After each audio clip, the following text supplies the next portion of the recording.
بسم اللہ الرحمن الرحیم۔ السلام علیکم ورحمۃ اللہ وبرکاتہ۔ آج ہم آپ کو محرم الحرام کے اہم تاریخی واقعات کے بارے میں بتائیں گے۔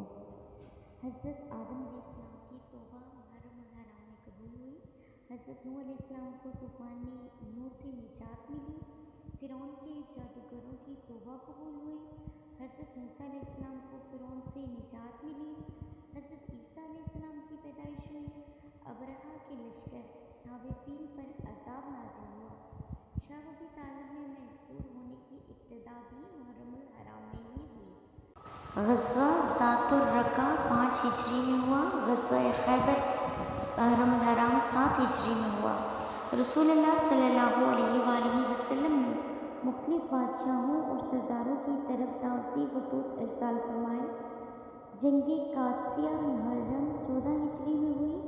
رسول اللہ صلی اللہ علیہ وآلہ وسلم کی باندی صاحبزادہ رسول حضرت ابراہیم علیہ السلام کی والدہ حضرت ماریہ قبطیہ کی وفات 16 ہجری میں محرم الحرام میں ہوئی۔ حضرت عمر رضی اللہ عنہ کی شہادت 1 محرم 24 ہجری میں ہوئی۔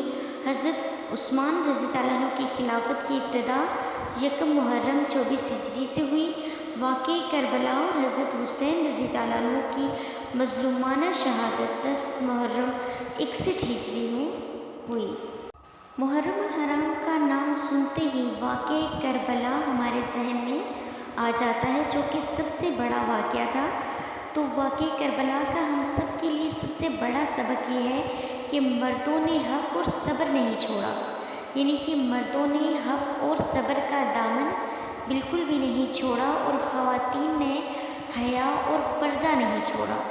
تو اللہ تعالیٰ سے دعا ہے کہ اللہ تعالیٰ ہم سب کو بھی عمل کی توفیق عطا فرمائے۔ کیسے بھی حالات ہوں، کیسے بھی مشکل حالات ہوں، ہمیں صبر اور حق کا دامن نہیں چھوڑنا چاہیے۔ اسی طرح خواتین کے لیے بھی کربلا میں سب سے بڑا سبق یہ ہے کہ وہ خواتین حیا اور پردے کا دامن بالکل بھی نہ چھوڑیں۔ اگر وہ دنیا میں اور آخرت میں عزت اور مرتبہ اور مقام چاہتی ہیں تو وہ حیا اور پردے کو جو ہے کبھی بھی نہ چھوڑیں، اور اس کے دامن کو، حیا اور پردے کے دامن کو ہمیشہ تھام کر رکھیں۔ اللہ تعالیٰ ہم سب کو عمل کرنے کی توفیق عطا فرمائے۔ آمین یا رب العالمین۔